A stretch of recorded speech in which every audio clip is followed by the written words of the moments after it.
ಶಾಂತಿ TV YouTube channel subscribe ಮಾಡಿ, bell icon press ಮಾಡಿ. ಓಂ ಶಾಂತಿ. ನಾವೆಲ್ಲ ಆತ್ಮರು ಭ್ರೂ ಮಧ್ಯದಲ್ಲಿ ಸ್ಮೃತಿ ಸ್ವರೂಪರಾಗುತ್ತಾ ನಾವೆಲ್ಲ ಆತ್ಮರ ತಂದೆ ಪರಂಪಿತ ಶಿವ ತಂದೆಯನ್ನ ಪರಮಧಾಮದಲ್ಲಿ ಸ್ಮೃತಿ ಮಾಡಿಕೊಂಡು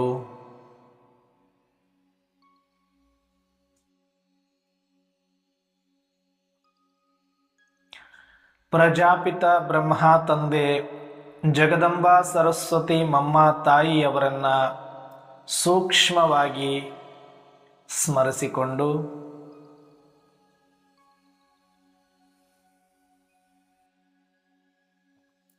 ಯಜ್ಞದ ಎಲ್ಲ ಆದಿರತ್ನರನ್ನ, ನಿಮಿತ್ತ ಶಿಕ್ಷಕಿ ಅಕ್ಕಂದಿರನ್ನ, ಸಮಸ್ತ ಈಶ್ವರೀಯ ಪರಿವಾರವನ್ನು ಸೂಕ್ಷ್ಮವಾಗಿ ಸ್ಮರಿಸಿಕೊಂಡು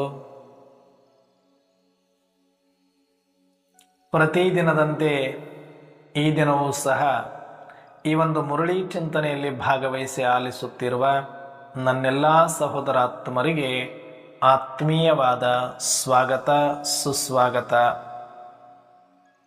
ಈ ದಿನ ವಿಶೇಷವಾಗಿ ಅವ್ಯಕ್ತವಾಣಿ ಭಾನುವಾರ ಇರೋದರಿಂದ ಬಾಪ್ ದಾದರವರು ನಮ್ಮೆಲ್ಲರನ್ನ ಸಂಪನ್ನ ಮಾಡುವ ದೃಷ್ಟಿಯಿಂದ ಅವ್ಯಕ್ತ ಸ್ಥಿತಿಗೆ ತರಿಸುವ ಅವ್ಯಕ್ತ ಮಹಾವಾಕ್ಯಗಳನ್ನು ಕೊಟ್ಟಿದ್ದಾರೆ. ಈ ದಿನ ಮುರಳಿಯ ಮುಖ್ಯ ಸಾರ, ವರದಾನ, ಸ್ಲೋಗನ್ ಬಹಳ ಆಳವಾದಂಥ ವಿಷಯಗಳೇ ಆಗಿದೆ. ಈ ವಿಷಯಗಳ ಕುರಿತಾಗಿ ಸಂಕ್ಷಿಪ್ತವಾದ ಚಿಂತನೆಯನ್ನು ಮಾಡೋಣ. ಮುರಳಿಯ ಮುಖ್ಯ ಸಾರದಲ್ಲಿ ಶಿವತಂದೆ ಹೇಳ್ತಾ ಇದ್ದಾರೆ,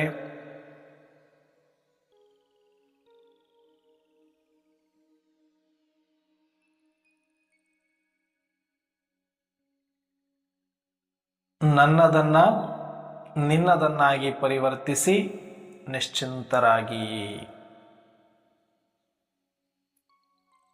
ಇನ್ನು ಸ್ಲೋಗನ್ ಅಲ್ಲಿ ಹೇಳ್ತಾರೆ, ಸ್ನೇಹ ಮತ್ತು ಶಕ್ತಿಯ ಬ್ಯಾಲೆನ್ಸ್, ಸಮತೋಲನದ ಮುಖಾಂತರ ಸೇವೆ ಮಾಡಿ ಸಫಲತಾ ಮೂರ್ತರಾಗಿ ಅಂತ ವರದಾನನೂ ಕೊಟ್ಟಿದ್ದಾರೆ.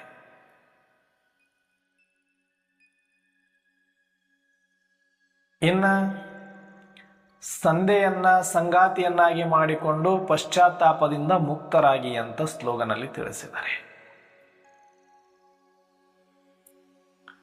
ಈ ಎಲ್ಲ ವಿಚಾರಗಳ ಕುರಿತಾಗಿ ನಾವು ಸಂಕ್ಷಿಪ್ತವಾದ ಅವ್ಯಕ್ತ ಸ್ಥಿತಿಯ ಚಿಂತನೆಯನ್ನು ಮಾಡೋಣ. ಅದಕ್ಕಿಂತ ಮುಂಚೆ ಒಂದಷ್ಟು ಅವ್ಯಕ್ತ ಸ್ಮೃತಿ, ಅವ್ಯಕ್ತ ಸ್ಥಿತಿಯಲ್ಲಿ ಸ್ಥಿತರಾಗೋಣ.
ಓಂ ಶಾಂತಿ.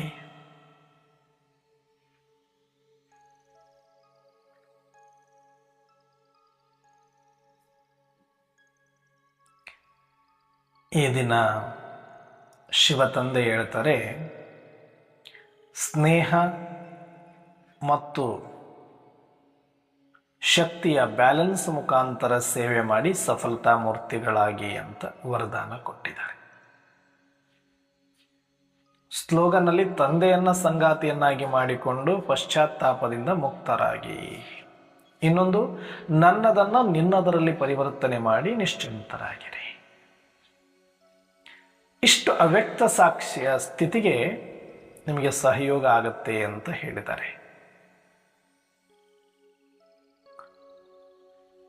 ಅವ್ಯಕ್ತ ಸ್ಥಿತಿ ಅನ್ನೋದು ಇದು ಸೂಕ್ಷ್ಮ ಮನಸ್ಸಿಗೆ ಸಂಬಂಧಪಟ್ಟದ್ದು ಮತ್ತು ಇನ್ನೂ ಸೂಕ್ಷ್ಮ ಸಂಸ್ಕಾರಕ್ಕೆ ಸಂಬಂಧಪಟ್ಟ ವಿಚಾರ. ಸ್ಥೂಲವಾದಂಥದ್ದನ್ನು ಹೊರಗಡೆಯಿಂದ ಬಿಡಿಸಿಕೊಂಡು ಬಿಡಬಹುದು, ಶರೀರವನ್ನು ಫ್ರೀ ಮಾಡಿಕೊಳ್ಳಬಹುದು, ಆದರೆ ಮನಸ್ಸನ್ನು ಫ್ರೀ ಮಾಡಿಕೊಳ್ಳೋದಷ್ಟು ಸುಲಭ ಇಲ್ಲ. ಒಂದಷ್ಟು ಸಂಬಂಧಗಳನ್ನು ಫ್ರೀ ಮಾಡ್ಕೊಳ್ಬೋದು, ಆದರೆ ಸಂಕಲ್ಪಗಳನ್ನು ಫ್ರೀ ಮಾಡ್ಕೊಳ್ಳೋದಷ್ಟು ಸುಲಭ ಇಲ್ಲ. ಮನಸ್ಸೊಳಗಡೆ ಇರುವ ಭಯ, ಚಿಂತೆ, ಪಶ್ಚಾತ್ತಾಪದ ಭಾವನೆಗಳು ನಮ್ಮನ್ನು ಅವ್ಯಕ್ತ ಸ್ಥಿತಿಯಲ್ಲಿ ಇರಲಿಕ್ಕೆ ಬಿಡೋದಿಲ್ಲ, ಶಕ್ತಿಶಾಲಿಗಳಾಗಿರ್ಲಿಕ್ಕೆ ಬಿಡೋದಿಲ್ಲ. ಹಾಗಾಗಿ ನಮ್ಮೊಳಗಡೆ ಪಶ್ಚಾತ್ತಾಪ ಮುಕ್ತ ಆಗಬೇಕು. ಆ ಭಾವನೆ ಅಂದರೆ ತಂದೆಯನ್ನು ಸದಾ ಜೊತೆಯಲ್ಲಿಟ್ಟುಕೊಳ್ಬೇಕು. ಆಗ ತಂದೆಯ ಶ್ರೀಮತ ನೆನಪಿರುತ್ತೆ. ತಂದೆಯ ಶ್ರೀಮತ ನೆನಪಿದ್ದಾಗ ನಮ್ಮಲ್ಲಿ ಯಾವುದೇ ಉಲ್ಟಾ ಕರ್ಮಗಳಾಗುವುದಿಲ್ಲ. ಉಲ್ಟಾ ಕರ್ಮಗಳಾಗುವುದಿಲ್ಲ ಅಂದಾಗ ನಾವು ಪಶ್ಚಾತ್ತಾಪ ಮುಕ್ತ ಆಗಿರ್ತೇವೆ. ನನ್ನದೆಲ್ಲವನ್ನು ನಿನ್ನದರಲ್ಲಿ ಪರಿವರ್ತಿಸು ಅಂತಂದರೆ, ಆ್ಯಕ್ಚುಲಿ ಇದು ಮಾತು ಹೇಳಬೇಕು ಅಂತಂದರೆ ನನ್ನದು ಅನ್ನುವ ಶಬ್ದವೇ ಇಲ್ಲಿ ಇಲ್ಲ. ಆದರೆ ನಾವೆಲ್ಲರೂ ನನ್ನದಲ್ಲದ್ದನ್ನು ನನ್ನದು ಅಂದುಕೊಂಡಿದ್ದಕ್ಕೆ ಶಿವತಂದೆ ಆ ಶಬ್ದವನ್ನು ಬಳಸ್ತಾರೆ. ನನ್ನದನ್ನುವುದೆಲ್ಲ ನಿನ್ನದು ಅಂತಂದ್ರೆ ಯಾವುದಂತ ನಂದು ಅಂತ ಅಂದ್ಕೊಂಡೇನೋ ಅದೆಲ್ಲವೂ ನಂದಲ್ಲ ಅಂತ ತಿಳ್ಕೊಳ್ಳೋದಷ್ಟೆ. ನಿಂದು ಅಂತಂದ್ರೇನು, ಅಂದ್ರೇನು, ಅಂದಿಲ್ಲ ಅಂದ್ರೇನು, ಅವ್ರದ್ದೇ, ಅದು ನಮ್ದಂತೂ ಅಲ್ವೇ ಅಲ್ಲ. ಆದರೆ ನನ್ನ ತಿಳುವಳಿಕೆಗೆ ಗೊತ್ತಿರಬೇಕು ಯಾವುದು ನಂದು ಅನ್ಕೊಂಡಿನಿ ಅದು ಯಾವುದು ನಂದಲ್ಲ ಅಂತ ತಿಳ್ಕೊಂಡಾಗ ನಿಶ್ಚಿಂತ ಆಗಿರುತ್ತೆ. ಯಾಕಂದ್ರೆ ಯಾವಾಗಲೂ ಕೂಡ ಒಂದಲ್ಲ ಒಂದು ಸಮಯದಲ್ಲಿ ದುಃಖ ಕೊಟ್ಟೆ ಹೋಗ್ತವೆ. ಈ ಜಗತ್ತಿನ ನಿಯಮ ಅದು. ಬರುವಾಗ ಯಾವುದು ನಮಗೆ ಸುಖ ಕೊಟ್ಟಿದೆಯೋ ಹೋಗುವಾಗ ನಮಗೆ ದುಃಖ ಕೊಟ್ಟು ಹೋಗುತ್ತೆ. ಸುಖಕ್ಕಾಗಿ ಯಾವುದನ್ನು ಅವಲಂಬಿಸಿದೇವೋ ಅದೇ ನಮಗೆ ದುಃಖವಾಗಿ ಪರಿಣಮಿಸುತ್ತದೆ. ಇದು ಜಗತ್ತಿನ ನಿಯಮ. ಹಾಗಾಗಿ ನಂದಂದುಕೊಂಡಿದ್ದೇ ನನಗೆ ದುಃಖ ಕೊಡೋದ್ರಿಂದ ನಂದನ್ನೋದು ಏನೂ ಇಲ್ಲ ಅನ್ಕೊಂಡ್ಬಿಟ್ರೆ ನೀವು ದುಃಖವನ್ನು ಪಡೋದಿಲ್ಲ, ನಿಶ್ಚಿಂತ ಆಗಿರಬಹುದು. ಯುಕ್ತಿ ಇದು, ಟಿಪ್ಸ್ ಆರಾಮಾಗಿರ್ಲಿಕ್ಕೆ. ಇನ್ನೇನು ಹೇಳಿದ್ರು, ತಂದೆಯನ್ನ ಸರ್ವ ಸಂಬಂಧಿಯನ್ನಾಗಿ ಮಾಡಿಬಿಡಿ, ಪಶ್ಚಾತ್ತಾಪ ಮುಕ್ತ. ಅಂದರೆ ನಮಗೆ ತಿಳಿದೋ ತಿಳಿಲಾರದೋ ಇಲ್ಲಿಯ ತನಕ ಒಂದಷ್ಟು ತಪ್ಪುಗಳನ್ನು ಎಲ್ಲರೂ ಮಾಡಿದ್ದೇವೆ. ಎಲ್ಲರೂ, ಕೆಲವರು ಒಂದಷ್ಟು ಕಡಿಮೆ, ಕೆಲವರು ಒಂದಷ್ಟು ಜಾಸ್ತಿ. ಹಂಗೆ ನೋಡಕ್ಕೆ ಹೋದ್ರೆ ಎಲ್ಲರೂ ತಪ್ಪು ಮಾಡಿರೋದ್ರಿಂದಲೇ ಪರಮಾತ್ಮ ಬಂದಿರೋದು ಸರಿ ಮಾಡಲಿಕ್ಕೆ. ಇವತ್ತಿಗೂ ಈ ಕ್ಷಣಕ್ಕೂ ತಪ್ಪು ನಡೀತಾನೇ ಇರುತ್ತೆ. ಯಾಕಂದ್ರೆ ಮಸಿ ತೊಳಿತಾನೆ ಇರ್ತೀವಿ. ಸಂಪೂರ್ಣ ಕಪ್ಪಾಗಿರೋರನ್ನ ಒಂದಷ್ಟು ಭಾಗ ತಿಕ್ಕಿ ತಿಕ್ಕಿ ತಿಕ್ಕಿ ಬಿಳಿ ಮಾಡಿದೀವಿ, ಆದರೆ ಉಳಿದಿರೋದೆಲ್ಲ ಕಪ್ಪೇ ಇರುತ್ತೆ. ಚುಕ್ಕೆ ಯಾರೋ ಕಪ್ಪಿಡಬೇಕು ಅಂತ ಇಲ್ಲ, ಇರೋದೆಲ್ಲ ಕಪ್ಪೆ. ನಾವು ತೊಳೆದು ತೊಳೆದು ಬಿಳಿ ಮಾಡಬೇಕಾಗಿದೆ ಅಷ್ಟೇ. ಹಾಗೆ ಒಂದಷ್ಟು ಸೂಕ್ಷ್ಮ ಸ್ಥೂಲ ತಪ್ಪುಗಳು ನಮ್ಮಿಂದ ಆದಾಗ ಅದು ಪ್ರಾಯಶ್ಚಿತ್ತ ಆಗ್ತಾ ಇರುತ್ತೆ, ಮನಸ್ಸನ್ನ ಕೊರಿತಾ ಇರುತ್ತೆ. ಅದಕ್ಕೆ ಒಂದೇ ಒಂದು ಪರಿಹಾರ ಏನು ಅಂದ್ರೆ, ಮತ್ತೆ ಮತ್ತೆ ಆ ತಪ್ಪುಗಳನ್ನ ಮಾಡಬಾರದು. ಅಂದ್ರೆ ತಂದೆಯನ್ನ ಸಂಗಾತಿಯನ್ನಾಗಿ ಮಾಡಿಕೊಂಡು ಬಿಡಿ, ಸರ್ವ ಸಂಬಂಧವನ್ನಾಗಿ ಮಾಡ್ಕೊಂಡ್ಬಿಡಿ, ಸಂಸಾರವನ್ನಾಗಿ ಮಾಡಿಕೊಂಡು ಬಿಡಿ. ಯಾರನ್ನ? ಶಿವ ತಂದೆಯನ್ನೇ ಜೊತೆಗಾರನನ್ನಾಗಿ ಮಾಡ್ಕೊಳ್ಳಿ. All take care. ಅವ್ರು ಮಾಡ್ತಾರೆ. ನಿಮಗೆ ಒಳ್ಳೇದು ಯಾವುದು ಕೆಟ್ಟದ್ದು ಯಾವುದು ಅವ್ರ ದಾರಿ ತೋರಿಸ್ತಾರೆ. ಅವ್ರ ಜೊತೆಯಲ್ಲೇ ಇದ್ದರೆ ನಿಮಗೆ ಯಾವುದು ಕೆಟ್ಟದ್ದು ಮಾಡಲಿಕ್ಕೆ ಬಿಡೋದಿಲ್ಲ ಅಂತ ಇದರ ಅರ್ಥ ಸೂಕ್ಷ್ಮವಾಗಿ. ಅದಕ್ಕೆ ನಾವು ತಂದೆಯನ್ನು ಜೊತೆಯಲ್ಲಿ ಇಟ್ಕೊಳ್ಬೇಕು. ಪಶ್ಚಾತ್ತಾಪ ಮುಕ್ತರಾಗಲಿಕ್ಕೆ. ಇನ್ನು ಮಾಡುವ ಸೇವೆಯಲ್ಲಿ ಸಫಲತಾಮೂರ್ತಿಗಳಾಗಬೇಕು ಅಂದರೆ ಸ್ನೇಹದ ಜೊತೆಗೆ ಶಕ್ತಿಯನ್ನು ಕೂಡ ಕೊಡಬೇಕಾಗತ್ತೆ. ಎರಡು ಬ್ಯಾಲೆನ್ಸ್ ಆಗಬೇಕು. ಬರೀ ಸ್ನೇಹ ಯಾವ ಕೆಲಸವನ್ನು ಮಾಡೋದಿಲ್ಲ ಮತ್ತು ಬರೀ ಶಕ್ತಿ ಯಾವ ಕೆಲಸ ಮಾಡೋದು.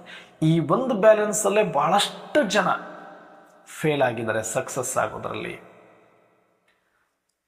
ಇದನ್ನೇನು ಮುಚ್ಚುಮರಿ ಮಾಡುವಂಥದ್ದಿಲ್ಲ. ಡೈರೆಕ್ಟ್ ನಮ್ಮ ಮನೆ ಬಗ್ಗೆ ನಾವು ಮಾತಾಡೋದಕ್ಕೆ ಇನ್ನೇನಿದೆ ಇದರಲ್ಲಿ.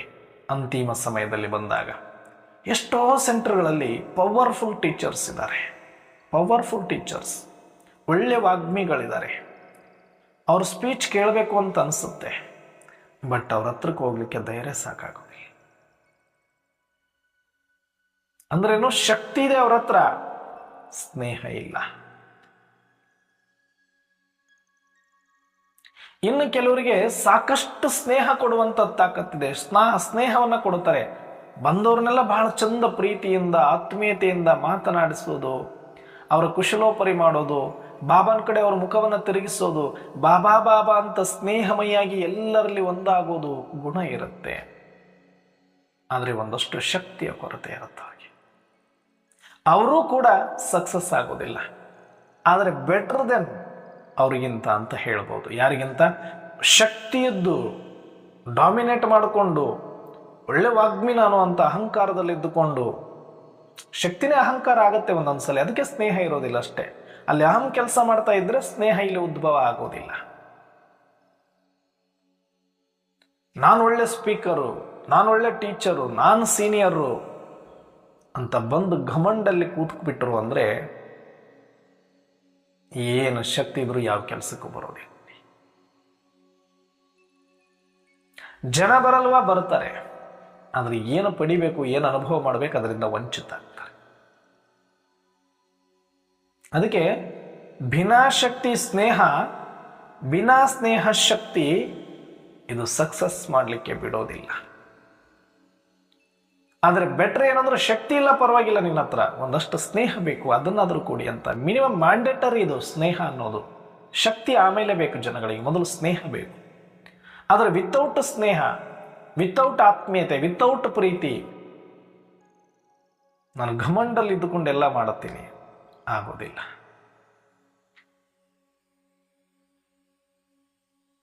ಸಕ್ಸಸ್ ಆಗೋದಿಲ್ಲ. ಅದು ಯಾವ ಕ್ಷೇತ್ರ ಬೇಕಾದ್ರಲ್ಲಿ. ಅದು ಆಧ್ಯಾತ್ಮಕ್ಕಂತೂ ಸೂಟೇ ಆಗಲ್ಲ ಘಮಂಡ್. ರಾಜಕೀಯಕ್ಕೆ ಸೂಟ್ ಆಗಲ್ಲದು. ರಾಜಕೀಯದರೆ ಘಮಂಡ್ ಆಗಿದ್ರೆ ಮನೆಗೆ ಕಳಿಸಿ ಬಿಡ್ತಾರೆ. ಅವ್ನು ಚಂದ ಎಪ್ಪ ಎಣ್ಣ ಅನ್ಕೊಂಡು ಎಲ್ಲರ ಜೊತೆ ಚಂದ ಮಾತಾಡ್ತಾ ಇದ್ದು ಸ್ನೇಹ ಕೊಡ್ತಾ ಇದ್ರೆ ಅವ್ನು ಏನು ಕೆಲಸ ಮಾಡೋದು ಬೇಡ, ಆರಿಸಿ ಬಂದ್ಬಿಡ್ತಾನೆ.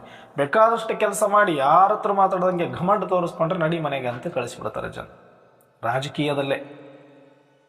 ಇನ್ನು ಅಧ್ಯಾತ್ಮ ಕ್ಷೇತ್ರದಲ್ಲಿ ಘಮಂಡ ನಡೆಯುತ್ತಾ? ಚಾನ್ಸೇ ಇಲ್ಲ. ಇದನ್ನು ಅರ್ಥ ಮಾಡ್ಕೊಳ್ಬೇಕು ನಾವು. ಇದು ಬರೀ ಟೀಚರ್ಗಳಿಗೆ ಸಂಬಂಧಪಟ್ಟ ವಿಚಾರ ಅಂತ ನಾನು ಹೇಳ್ತಾ ಇಲ್ಲ. ಯಾಕಂದ್ರೆ ಅದನ್ನು ಅಲ್ಲಿ ನಾವು ಬೇಗ ಗುರುತಿಸ್ತೀವಿ.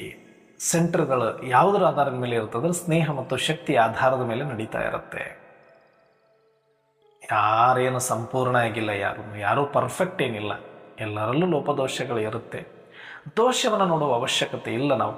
ಆದರೆ ಮಿನಿಮಮ್ ಸ್ನೇಹ ಅಂತೂ ಮ್ಯಾಂಡೇಟರಿಯಾಗಿ ಬಯಸ್ತಾರೆ ಎಲ್ಲರೂ ಕೂಡ. ಅದರ ಜೊತೆಗೆ ಒಂದಷ್ಟು ಶಕ್ತಿ ಸೇರಿದ್ರೆ ಅಲ್ಲಿ ಸಕ್ಸಸ್ಫುಲ್ ಆಗಿ ನಿರ್ವಿಘ್ನವಾಗಿ ಆ ಸ್ನೇಹ ಕಾರ್ಯ ಅನ್ನುವಂಥದ್ದು, ಆ ಸೆಂಟರ್ ಅನ್ನುವಂಥದ್ದು ನಡೀತಾ ಹೋಗುತ್ತೆ. ಆದರೆ ಇನ್ನು ಕೆಲವರು ಬಹಳ ಚಂದಿದ್ದಾರೆ. ಇವರಿಬ್ಬರು ಅಲ್ಲ, ಅವರು ಸ್ನೇಹ ಇಲ್ಲ, ಶಕ್ತಿ ಅದೂ ಇಲ್ಲ. ಆದ್ರೆ ಇವ್ರು ಹೆಂಗಿರ್ತಾರೆ ಮೂರನೇ ಕೆಟಗರಿ ಅವರಂದ್ರ ಮಸ್ತ್ ಆಕ್ಟಿಂಗ್. ಬನ್ನಿ ಬನ್ನಿ ಬನ್ನಿ ಹಾಕೋರೆ, ಬನ್ನಿ ಬನ್ನಿ ಬನ್ನಿ ಅನ್ನೋರೆ. ಒಳಗೆ ಮಾರಿ ಮುರ್ಕೊಳ್ಳೋದು, ಹೊರಗಡೆ ಆಕ್ಟಿಂಗ್ ಮಾಡೋದು. ಜನಗಳು ನೋಡಿ ಯಾರು ಏನಾದರೂ ಅಂದಾರು ಅಂತ ಅಲ್ಲೊಂದು ಥರ ಆಕ್ಟಿಂಗ್ ಮಾಡೋದು, ಮತ್ತೆ ಸೈಡಿಗೆ ಹೋಗಿ ಬೈಯೋದು. ಓನ್ಲಿ ಆಕ್ಟಿಂಗ್ ಶೂರರು ಇವರೆಲ್ಲ. ಯಾಕಂದ್ರೆ ಮೊದಲೇ ಹೇಳಿ ಕೇಳಿ ತಂದೆ ಮಕ್ಕಳು ಡ್ರಾಮಾದಲ್ಲಿದ್ದಾರೆ, ಮಸ್ತ್ ಆಕ್ಟಿಂಗ್ ಮಾಡೋರಿದ್ದಾರೆ. ಇವ್ರದ್ದು ಎದಕ್ಕೂ ಬೇಡ.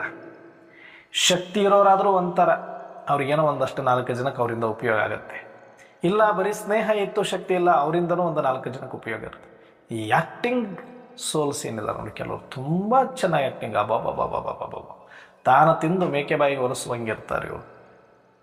ಸುಮ್ಮನೆ ಬರೀ ಆ್ಯಕ್ಟಿಂಗ್, ಬರೀ ಆ್ಯಕ್ಟಿಂಗ್, ಬರೀ ಆ್ಯಕ್ಟಿಂಗ್, ಬರೀ ಆ್ಯಕ್ಟಿಂಗ್.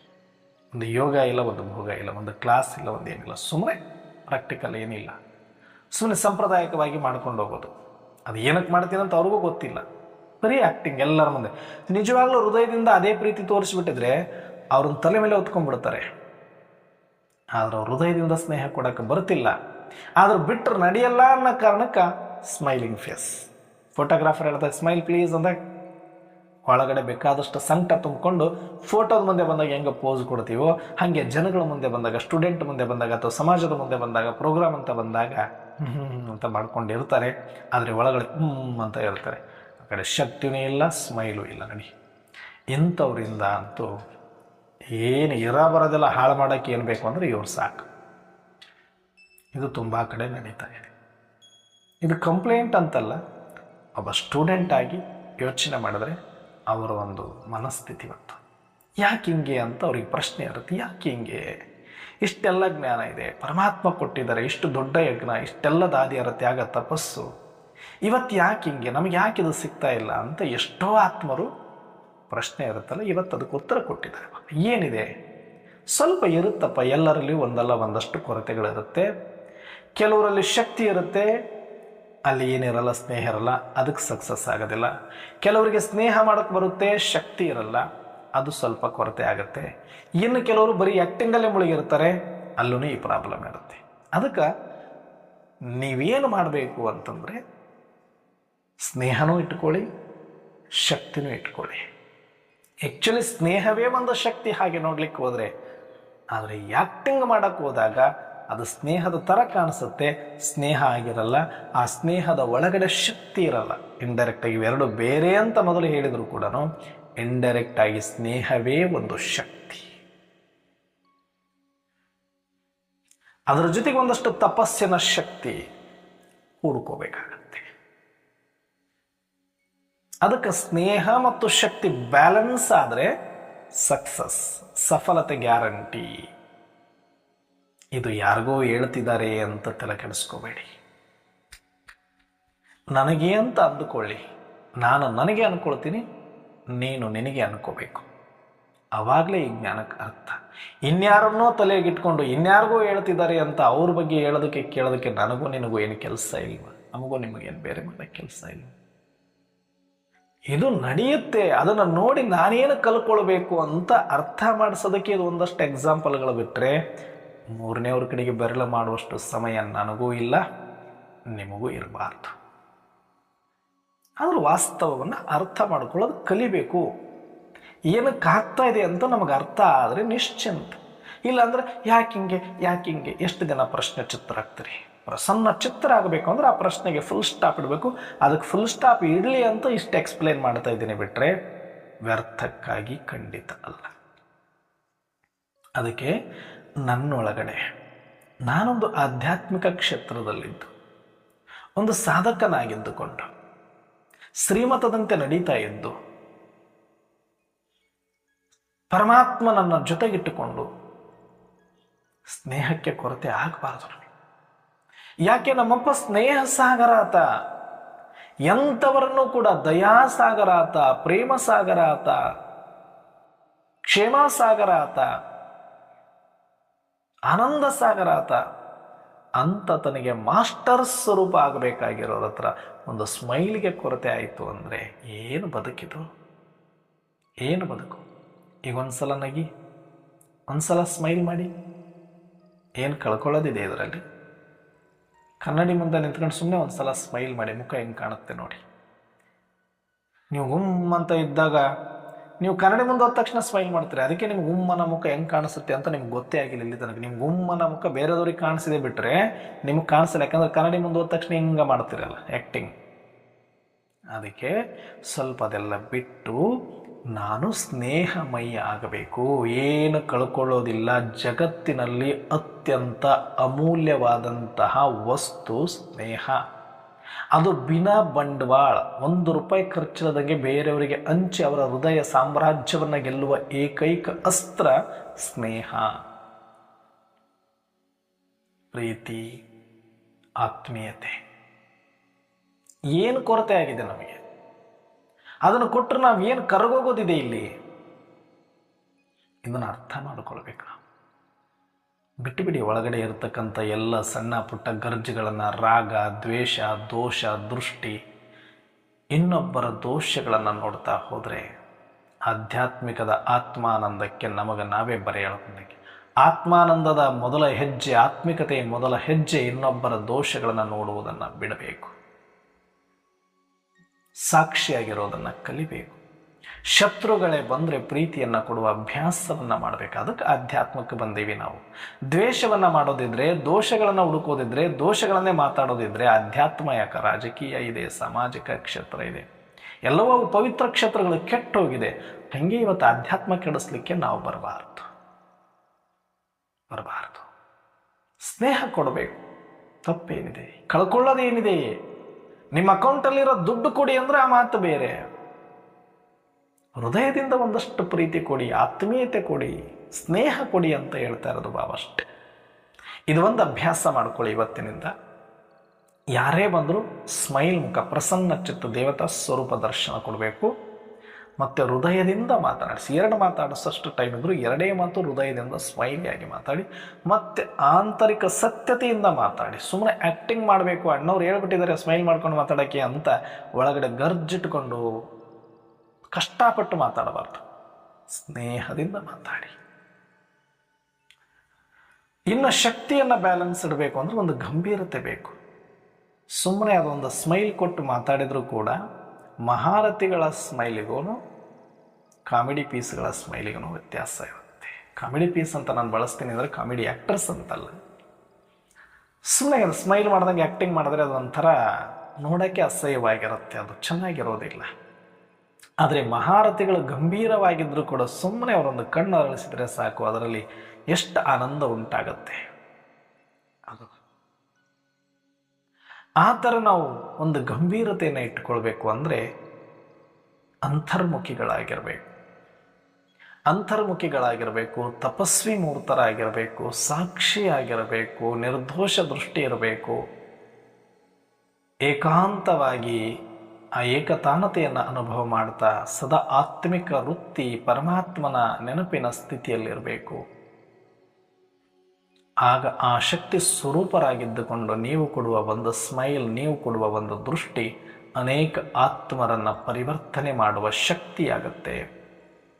ಆಗ ನೀವು ಮಾಡುವ ಪ್ರತಿಯೊಂದು ಕಾರ್ಯವೂ ಸಫಲವಾಗುತ್ತೆ. ಇದನ್ನು ನಾವು ನಮ್ಮ ಜೀವನದಲ್ಲಿ ಈ ಕ್ಷಣದಿಂದಲೇ ಅಳವಡಿಸಿಕೊಂಡು ನಮ್ಮ ಪ್ರತಿಯೊಂದು ಕಾರ್ಯದಲ್ಲಿಯೂ ಕೂಡ ನಾವು ಒಂದು ಮಾರ್ಕೆಟಿಗೆ ಹೋಗಲಿ, ಆಫೀಸಿಗೆ ಹೋಗಲಿ, ಮನೆಯಲ್ಲಿರಲಿ, ಅದೇ ನೋಡಿ ನಮ್ಮದು ವಿಪರ್ಯಾಸ ಏನು ಗೊತ್ತಾ? ಹೊರಗಡೆ ಹೋಗುವಾಗ ಒಳ್ಳೆ ಬಟ್ಟೆ, ಹೊರಗಡೆ ಹೋಗುವಾಗ ಕನ್ನಡಿ ನೋಡ್ಕೊಳ್ಳೋದು, ಹೊರಗಡೆ ಹೋಗುವಾಗ ತಲೆ ಬಾಚ್ಕೊಳ್ಳೋದು, ಹೊರಗಡೆ ಹೋಗುವಾಗ ಪೌಡ್ರ್ ಹಾಕ್ಕೊಳ್ಳೋದು, ಹೊರಗಡೆ ಹೋಗುವಾಗ ಸ್ಮೈಲ್ ಇಟ್ಕೊಳ್ಳೋದು, ಹೊರಗಡೆ ಹೋಗುವಾಗ ಎಲ್ಲವೂ ಟಿಕ್ ಟಾಕ್ ಆಗಿ ಹೋಗ್ತೀವಿ. ಎಲ್ಲಿಗೆ? ಮಾರ್ಕೆಟಿಗೆ ಹೋದ್ರು ಕೂಡ, ಅಲ್ಲಿ ತರಕಾರಿ ತೊಗೊಳಕ್ಕೆ ಹೋದ್ರು ಕೂಡ ಏನು ಎಷ್ಟು ಸ್ಮೈಲ್ ಆಗಿ ಮಾತಾಡ್ತೀರಿ ಅಂದರೆ, ಅಪ್ಪ ಏನು ಇವ್ರ ಮುಖದಲ್ಲಿ ಏನು ಕಳೆ ತುಂಬುತ್ತದನೋ ಮಾರ್ಕೆಟಿಗೆ ಹೋಗ್ಬೇಕು ನಾವು. ಅಲ್ಲಿ ಏನು ನಕ್ಕೊಂತ ಮಾತಾಡೋದು, ಖುಷಿಯಿಂದ ಮಾತಾಡಿಸೋದು ಅಂದ್ರೆ ಮಾರ್ಕೆಟಲ್ಲಿ ನಾನು ನೋಡಿದಂಗೆ. ಮತ್ತು ಅಲ್ಲಿನೂ ಕೆಲವರು ಗಂಭೀರ ಇರ್ತಾರೇನೋ ಗೊತ್ತಿಲ್ಲ. ಏನದು, ಎಷ್ಟಾಯಿತು, ಎಷ್ಟಿದು, ಹಂಗೇನಿರಲ್ಲ. ಎಷ್ಟು ರೇಟು, ಇಷ್ಟು ಕೊಡೋ ಅಂತ ಸ್ಮೈಲ್ ಆಗಿ ಮಾತಾಡ್ಕೊಂಡು ಬರ್ತಾರೆ. ಅದು ಏನಾಗುತ್ತೋ ಗೊತ್ತಿಲ್ಲ. ಮಾರ್ಕೆಟಿಗೆ ಹೋದಾಗ ಎಲ್ಲರ ಮುಂದೆ ಸ್ನೇಹದಲ್ಲಿ ಒಳ್ಳೆ ಸ್ಮೈಲ್ ಫೇಸ್ ಇಟ್ಕೊಂಡು ನಗನಗುತ್ತಾ ಖುಷಿಯಾಗಿ ಒಂದೆರಡು ಮಾತಾಡಿ ಹೆಚ್ಚೆಚ್ಚಿಗೆ ಮಾತಾಡ್ಕೊಂಡು ಬರ್ತಾರೆ. ಮನಿ ಎಂಟ್ರಿ ಆಗ್ತಿದ್ದಂಗೆ ಗೇಟ್ ಒಳಗಡೆ ಅಥವಾ ಡೋರ್ ಒಳಗಡೆ ಕಾಲು ಇಡ್ತಾ ಇದ್ದಂಗೆ ಮತ್ತೆ ಅಟೆನ್ಷನ್ ಪ್ಲೀಸ್ ಅಂತ ಯಾರು ಹೇಳ್ತಾರೋ ಗೊತ್ತಿಲ್ಲ. ಅಲ್ಲಿಂದ ಮತ್ತೆ ಮುಖಚರ್ಯ ಚೇಂಜ್, ಬಟ್ಟೆ ಚೇಂಜ್, ಕನ್ನಡಿ ನೋಡೋದೇ ಇಲ್ಲ, ಸ್ಮೈಲ್ ಹೋಯ್ತು, ಮತ್ತು ಗಂಭೀರ ಬಂದ್ಬಿಡುತ್ತೆ. ಯಜಮಾನ ಗಂಭೀರತೆ. ಆ ಗಂಭೀರತೆನೇ ಎಷ್ಟೋ ಸಂಸಾರದ ಸುಖವನ್ನು, ನೆಮ್ಮದಿಯನ್ನು, ಖುಷಿಯನ್ನು ಹಾಳು ಮಾಡಿದೆ.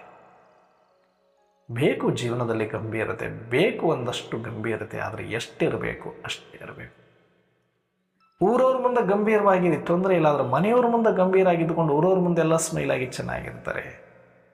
ಯಾರ ಜೊತೆಗೆ ನಾವು ಅನ್ಯೋನ್ಯವಾಗಿ ಬದುಕಬೇಕು, ಯಾರ ಜೊತೆಗೆ ನೆಮ್ಮದಿಯ ಬದುಕನ್ನು ಕಟ್ಟಿಕೊಳ್ಬೇಕು, ಅವ್ರ ಜೊತೆ ಗಂಭೀರತೆಯನ್ನು, ಕಠಿಣತೆಯನ್ನು ಇಟ್ಟುಕೊಂಡು ಏನು ಮಾಡೋರದ್ರಿ? ಸಲಿಗೆ ಸಿಕ್ಬಿಡ್ತು. ಏನು ಸಲಿಗೆ ಸಿಕ್ಕಿ ಏನು ಮಾಡೋದು? ನಿಮ್ಮದು ಕಿಡ್ನಿ, ನಿಮ್ಮದು ಹಾರ್ಟ್ ತೊಗೊಳ್ಳೋರು ಇದ್ದಾರ? ಏನಿಲ್ವಲ್ಲ. ಇರುವಷ್ಟು ದಿನ ಮನೆಯವ್ರ ಜೊತೆ ಚೆನ್ನಾಗಿರೋದು ಅಭ್ಯಾಸ ಮಾಡ್ಕೊಳ್ಳಿ.